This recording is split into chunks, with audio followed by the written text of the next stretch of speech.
आदरणीय दर्शकवृन्द नमस्कार। आज हाम्रो साथमा हुनुहुन्छ नेपाल कम्युनिस्ट पार्टी माओवादीका रुकुम पश्चिमका इन्चार्ज तथा प्रतिनिधि सभा प्रत्यक्षतर्फका उम्मेद्वार चन्द्रबहादुर बुढा। यहाँलाई स्वागत छ। धन्यवाद, नमस्कार। यहाँ विगत लामो समयदेखि नेपालको राजनीतिक आन्दोलनमा संघर्षरत योद्धा पनि हो। रुक्मेली जनताले यहाँलाई यसरी पनि बुझ्छन्, एउटा शालीन व्यक्तित्व, एउटा बौद्धिक व्यक्तित्व, एउटा क्रान्तिकारी व्यक्तित्व, एउटा जुझारु व्यक्तित्व।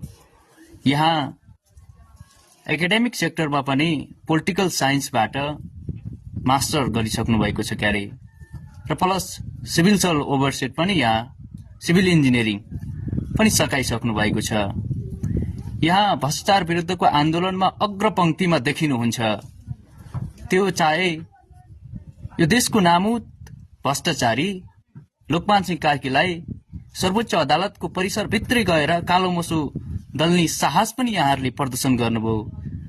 यहाँ त्यो टिमको कमान्डर पनि हुनुहुन्थ्यो।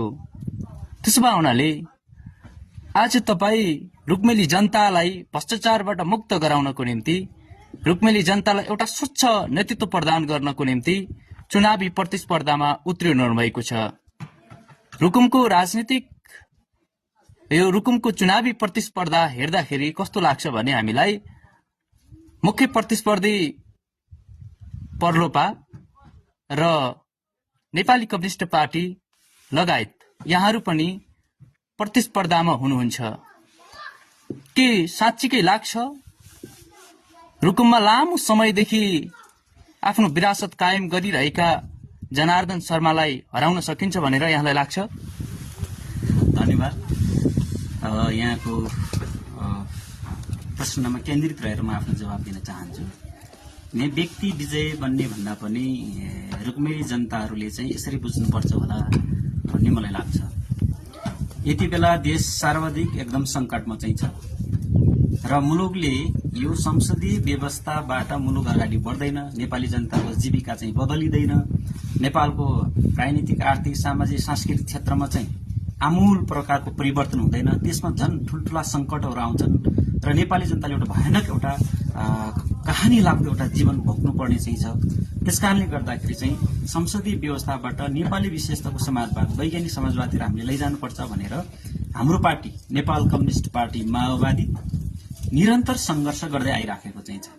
यसले राष्ट्रिय स्वाधीनताको विषयलाई स्योर गर्ने कुरा र नेपाली जनताको जीवनलाई बदल्नेसँग चाहिँ आफ्नो सिङ्गो पार्टी पंक्तिलाई चाहिँ होमेर सङ्घर्ष गर्दै आइराखेको छ। यहाँलाई थाहा चाहिँ छ, हामीले बीचमा नेपाली विशेष समाजवाद मार्फत नेपाली जनताका अधिकारहरू, आधारभूत अधिकारहरू, शिक्षा, स्वास्थ्य, रोजगारीको कुरा, उत्पादन, कृषि क्षेत्रमा चाहिँ बजारीकरणको सुनिश्चितताको कुरा, उद्योग धन्दा, कल कारखाना, यहाँको पर्यटन, हाइड्रो पावरलाई व्यवस्थित गरेर र वित्तीय क्षेत्रमा, बैंकिङ क्षेत्रमा भएका चाहिँ समस्याहरूलाई, वित्तीय क्षेत्रमा भएका समस्यालाई चाहिँ समाधान गर्ने, त्योभित्र भएको अराजकतालाई चाहिँ निर्मूल पार्ने र आम जनतालाई एउटा समानतामा आधारित, श्रममा आधारित, विवेकमा आधारित, आफ्नो क्षमतामा आधारित, होइन, आफ्नो श्रममा आधारित जीवन बनाउनु पर्छ र त्यस्तो प्रकारको राजनीतिक प्रणाली, राजनीतिक व्यवस्था निर्माण गर्नुपर्छ भनेर हामी निरन्तर सङ्घर्ष गर्दै आइरहेका चाहिँ छौँ। त्यसो हुँदाखेरि हाम्रो पार्टी नेपाली जनताप्रति समर्पित, बलिदानीपूर्ण भावमा उत्प्रेरित भएर चाहिँ नेपाली जनताको जीवन बदल्नको निम्ति निरन्तर सङ्घर्ष गर्दै आएको पार्टी पहिलो यो हेर्नुपर्छ र जनताले यो कुरालाई चाहिँ मध्यनजर गर्नुभएको छ जस्तो मलाई लाग्छ। दोस्रो विषय के हो भन्दाखेरि चाहिँ ती प्रस्तावहरूलाई अब एउटा क्रान्तिको मोर्चाबाट अगाडि बढाइरहँदाखेरि अहिले निर्वाचनको एउटा मोर्चा पनि अगाडि आइराख्दाखेरि हामीले निर्वाचनको मोर्चा मार्फत, नेपाली जनताको अभिमत मार्फत, नेपाली जनताको स्वीकृति मार्फत यी अधिकारहरूलाई प्रतिनिधि सभाको निर्वाचन मार्फत तपाईको जनताको जनमत लिँदै प्रतिनिधि सभालाई हामीले चाहिँ एउटा नेपाली जनताको राज्य व्यवस्था निर्माण गर्ने एउटा थलोको रूपमा, प्लेटफर्मको रूपमा प्रयोग गर्नको लागि यी प्रस्तावहरूलाई एउटा चाहिँ नीतिमा बदल्नुको लागि, कानूनमा बदल्नुको लागि, योजनामा बदल्नुको लागि, त्यसलाई कार्यान्वयन गर्नको निम्ति राज्य तहको एउटा निर्णायक र नेतृत्व भूमिका खेल्नको लागि चाहिँ हामीले चाहिँ यो मोर्चालाई चाहिँ, यो चुनावी मोर्चालाई हामीले चाहिँ एउटा सङ्घर्षको मोर्चाको रूपमा, जनताको मुक्ति दिलाउने एउटा मोर्चाको रूपमा बुझिरहेका चाहिँ छौँ। र यो अर्थबाट बुझ्दाखेरि सायद हाम्रो यो बुझाइ, हाम्रो यो बलिदानी, हाम्रो यो त्याग, हाम्रो जुन सपनाहरू चाहिँ छ नि, त्यो सपनासँग जोड्दाखेरि रुक्मेली जनताहरूले चाहिँ हाम्रो नेपाल कम्युनिस्ट पार्टी माओवादीलाई चाहिँ विजय गराउनको लागि र त्यसको प्रतिनिधित्व गर्ने हामी उम्मेद्वारको हिसाबले प्रत्यक्षतर्फको उम्मेद्वार चन्द्रबहादुर बुढा म स्वयंलाई विजय गराउनको लागि चाहिँ विभिन्न तहका बुद्धिजीवीहरू, युवाहरू, व्यवसायी साथीहरू, कर्मचारी साथीहरू, सञ्चारकर्मीहरू र तपाईँको किसान, मजदुर, मध्यम वर्ग सबैले एउटा खालको चाहिँ तपाईँको चाहिँ मनोविज्ञान बनाएको, एउटा खालको बुझाइ बनाएको हामीले देखिरहेका चाहिँ छौँ। र मलाई लाग्छ आगामी दिनमा अथवा यो फागुन 21 गतिको निर्वाचनमा रुक्मेली आम सचेत जनसमुदायले चाहिँ सचेततापूर्ण भूमिका खेल्दाखेरि यो निर्वाचनमा अर्थपूर्ण सहभागिता, विवेकपूर्ण सहभागिता जनाउँदाखेरि चाहिँ हाम्रो विजय सुनिश्चित छ भन्ने लाग्छ। किन भन्दाखेरि चाहिँ हामीसँग तपाईँको चाहिँ शिक्षा, स्वास्थ्यलाई, जनताका आधारभूत अधिकारलाई स्योर गर्ने हामीसँग प्रतिबद्धता चाहिँ छ। त्योसँग लड्ने हामीसँग चाहिँ एउटा चाहिँ हुटहुटी चाहिँ छ होइन। तपाईँको कृषि क्षेत्रलाई, उत्पादन क्षेत्रलाई चाहिँ प्रमोट गर्ने होइन र कृषि क्षेत्रमा भएका उत्पादित चिज, जनताका उत्पादित चिजहरूलाई बजारीकरणको सुनिश्चितता गर्ने, त्यसलाई तपाईँको व्यावसायीकरण गर्ने, बजारीकरण गर्ने हामीसँग स्पष्ट योजना चाहिँ छ। नेपालको पर्यटन क्षेत्रलाई एउटा विकासको, एउटा अर्थतन्त्रको निर्माणको एउटा आधारको रूपमा लैजाने, हाइड्रो पावरलाई चाहिँ होइन तपाईँको चाहिँ एउटा रोजगारी र तपाईँको आर्थिक समृद्धिको आधारको रूपमा लैजाने, विभिन्न खालका आफ्ना देशमा भएका कच्चा पदार्थहरूलाई प्रयोग गरेर चाहिँ तपाईँको चाहिँ सामान्य साना उद्योगदेखि मजौला हुँदै ठुल्ठुला उद्योगहरू खोल्ने हामीसँग स्पष्ट योजनाहरू चाहिँ छ। त्यसै गरी वित्तीय क्षेत्रमा भएको अनुशासन अनुत्पादक क्षेत्रमा लगाउने होइन, एउटा दलाल पुँजी होइन, कमिसनमा आधारित तपाईँको चाहिँ एउटा प्रवृत्ति, एउटा दलाल प्रवृत्ति हाबी भएको छ, त्यसलाई क्रस गरेर चाहिँ उत्पादनमा आधारित, श्रममा आधारित तपाईँ पुँजी निर्माण होइन, पुँजी परिचालनमा हामी ध्यान दिने र वित्तीय क्षेत्रमा भएका चाहिँ तमाम प्रकारका अराजकताहरूलाई, शोषणहरूलाई कन्ट्रोल गर्ने, त्यसको निम्ति राज्य तहबाट चाहिँ भूमिका खेल्ने, त्यो खालको निर्णय मतलब नीतिगत निर्माण गर्ने तहमा चाहिँ हामीले त्यो भूमिका, प्रभावकारी भूमिका खेल्ने हामीसँग स्पष्ट योजनाहरू चाहिँ छन्। र रुक्मेली जनतालाई पनि थाहा छ, जति बेला रुक्मेली जनतालाई सङ्कट परेको चाहिँ नेकपा माओवादी अथवा हाम्रो पार्टी, मेरो नेतृत्वको नेपाल कम्युनिस्ट पार्टीले जनताको साथमा सधैँ रहने गरेको छ। जस्तो कोभिडको बेलामा चाहिँ हामीले झन्डै 1000 हामीले कोभिडका बिरामीहरूलाई, कोभिडका बिरामी कुराहरूलाई चाहिँ आइसोलेसन वार्ड निर्माण गर्ने कुराहरू, डेथ बडीलाई व्यवस्थापन गर्ने कुरामा हाम्रो पार्टीको नेतृत्वमा चाहिँ होइन, हाम्रो पार्टीको नेतृत्वमा हामीले जिल्लामा कोभिडको महामारीको बेलामा कोही पनि बाहिर ननिस्किने बेलामा होइन आफ्नो जीवनलाई चाहिँ दाउमा राखेर चाहिँ नेपाली रुक्मेली जनताको सेवा गरेको कुरा यहाँलाई थाहा चाहिँ छ।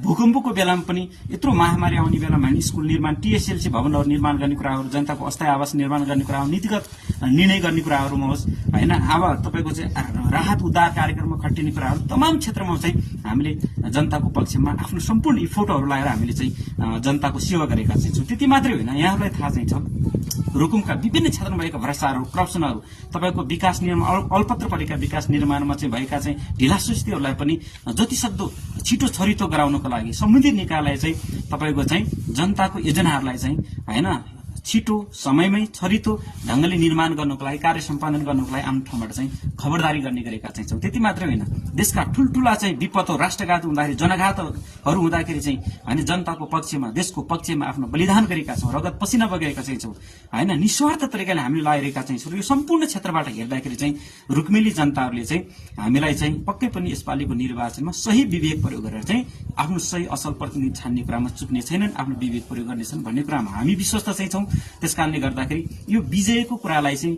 हामीले तपाईँको चाहिँ कसरी हेरेर राखेका छौँ भन्दाखेरि यो विजय भनेको जनताको विजय अब हुन्छ कि हुँदैन, नेपाली जनताको प्रस्तावको विजय हुन्छ कि हुँदैन, अग्रगमनको विजय हुन्छ कि हुँदैन, क्रान्तिकारीहरूको विजय हुन्छ कि हुँदैन, तपाईँको तस्करहरूले पराजय भोग्नुपर्छ कि पर्दैन, भ्रष्टाचारीहरूले मतलब चाहिँ पराजय भोग्नुपर्छ कि पर्दैन, तपाईँको चाहिँ यथास्थितिवादी शक्तिले पराजय भोग्नुपर्छ कि पर्दैन, सत्तामा पुगेर शक्तिमा पुगेर चाहिँ सत्ताको दुरुपयोग गर्ने चाहिँ पात्र प्रवृत्ति र पार्टीहरूले, त्यो चिन्तनहरूले हार्नुपर्छ कि पर्दैन, पराजय भोग्नुपर्छ कि पर्दैन, मुख्य विषय हो। त्यस कारणले गर्दाखेरि राष्ट्रिय स्वाधीनताको विषयमा, जनताको जनजीविकाको विषयमा चाहिँ असाध्यै संवेदनशील, गम्भीर भएर त्यसको समस्या समाधानको निम्ति चाहिँ आफ्नो दिलो ज्यान लाएर चाहिँ समर्पित भावमा चाहिँ राजनीतिक क्षेत्रबाट महत्त्वपूर्ण योगदान गरेको ताकत, पार्टी, विचार, प्रवृत्ति र हामी पात्र भएको कारणले गर्दाखेरि हामी पराजय हुनुपर्ने कुनै कारण चाहिँ म देख्दैन। त्यस कारणले गर्दा विजयलाई सुनिश्चितता गर्दै हामीले हाम्रो अभियानलाई तीव्रताका साथ अगाडि बढाउने कुरा छ र आम रुक्मेली जनताबाट हाम्रो अपेक्षा पनि त्यो रहेको चाहिँ छ। यो स्वाभाविक रूपमा हामीले ग्रहण गरेका छौँ यो विषय, किनभने हाम्रो नैतिक बल यति तपाईँको चाहिँ हाई चाहिँ छ कि पात्रका हिसाबले पनि, प्रवृत्तिको हिसाबले पनि, पार्टीगत हिसाबले पनि हामीलाई जनतालाई अपिलिङ गर्ने, जनतालाई अनुरोध गर्ने, विजयको निम्ति चाहिँ अपिल गर्ने, जनमत हामीसँग केन्द्रित गर्नको निम्ति जनतालाई अनुरोध गर्ने एउटा मोरल पावर हामीसँग चाहिँ छ। त्यो एउटा चाहिँ तपाईँको मनोबलका साथ अथवा त्यो मतलब बुझाइका साथ हामी चुनावमा जाँदैछौँ। मलाई सम्भवतः मलाई लाग्छ रुक्मेली जनताले बिस्तारै यो चुनावी अभियानलाई पनि एउटा बहसको रूपमा अगाडि बढाउनु हुने चाहिँ छ र एउटा निष्कर्षमा जाँदाखेरि चाहिँ क्रान्तिकारीहरूको विजय हुन्छ भन्ने मलाई लाग्छ। अन्त्यमा रुक्मेली मतदाताहरूलाई यहाँ के भन्न चाहनुहुन्छ? म आम रुक्मेली मतदाताहरूलाई चाहिँ पुनः म अनुरोध गर्न चाहन्छु, देश जेनजी मुभमेन्ट पछाडि धेरै संवेदनशील र नयाँ परिस्थिति अथवा नयाँ ठाउँमा आइपुगेको चाहिँ छ। हामीले सचेततापूर्वक हामीले आफ्ना विवेकहरू होइन हामीले प्रयोग गर्नुपर्ने चाहिँ छ। यो चुनावलाई सही ढङ्गले चाहिँ तपाईँको सङ्घर्षको मोर्चाको रूपमा बुझ्नुपर्ने चाहिँ छ। यो सङ्घर्षमा जनताको विजय आफ्नो विजय हुने गरी चाहिँ हामीले भूमिकाहरू खेल्नुपर्छ भन्ने जनताले सोच्नुपर्ने चाहिँ छ।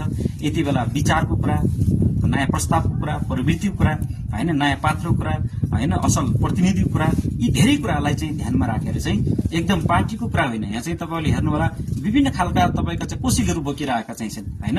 कसैले उधारो जागिरी बोकेर आइरहेका चाहिँ छन्, कसैले तपाईँको चाहिँ पैसाको बिटाहरू बोकेर आइरहेका चाहिँ छन्, कसैले विभिन्न खालका तपाईँको चाहिँ नातागोत अरू थुप्रै कुराहरू लिएर आइरहेका छन्। यहाँ त विचारको कुरा हुन्छ, आस्थाको कुरा हुन्छ, पार्टीको कुरा लिएर आइराखेका चाहिँ छन्।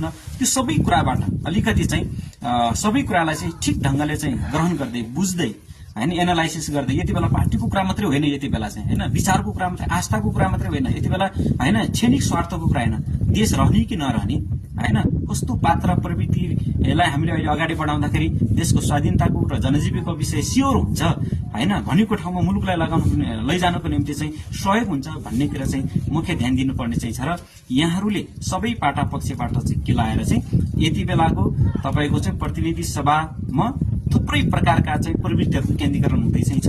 त्यही क्रान्तिकारी प्रवृत्तिलाई हावी गराउने गरी, क्रान्तिकारी प्रवृत्तिले नेतृत्व गर्ने गरी, क्रान्तिकारी छवि भएका, त्यो चिन्तन भएका, त्यो मनन भएका होइन, देश र जनताप्रति समर्पित भाव, देशभक्त र क्रान्तिकारीहरूलाई चाहिँ अगाडि बढाउनको निम्ति यहाँहरूले कुनै पनि हिसाब किताब नगरिकन अहिले पार्टीको पनि होइन, तपाईँको चाहिँ नातागोताको कुरा पनि होइन, कुनै स्वार्थ सम्बन्धको कुरा पनि होइन, सबै कुरालाई तिलाञ्जली दिएर एकचोटि चाहिँ एउटा क्रान्तिकारी जुझारू नेतृत्वलाई अगाडि बढाउनको निम्ति यहाँहरूले महत्त्वपूर्ण भूमिका खेल्नुहुने चाहिँ छ। त्यो भूमिकाको अपेक्षा हामीले गरेका चाहिँ छौँ। आम रुक्मेली आदरणीय आमा बुवा दाजुभाइ दिदीबहिनीहरू, बुद्धिजीवी साथीहरू, प्रिय युवा साथीहरू, विभिन्न क्षेत्रका चाहिँ विज्ञ साथीहरू, व्यवसाय कर्मीहरू अनि किसान मजदुर सबै क्षेत्रमा रहेका चाहिँ एउटा भनौँ न चाहिँ देशभक्त चाहिँ आमा बुवा अथवा दाजुभाइहरू सबैलाई एकचोटि चाहिँ एकदम न्यायपूर्ण ढङ्गले चाहिँ यति बेला चाहिँ आफ्नो पक्षमा होइन, परिवर्तनको पक्षमा फैसला गर्नको निम्ति आफ्नो चाहिँ भूमिकाहरूलाई चाहिँ त्यसरी चाहिँ सार्प गर्नुहुने चाहिँ र स्पातिलो बनाएर लानुहुने चाहिँ र सबै प्रकारका अब स्वार्थहरू, सबै प्रकारका आश्वासनहरू, सबै प्रकारका विकृतिहरूलाई चाहिँ क्रस गर्दै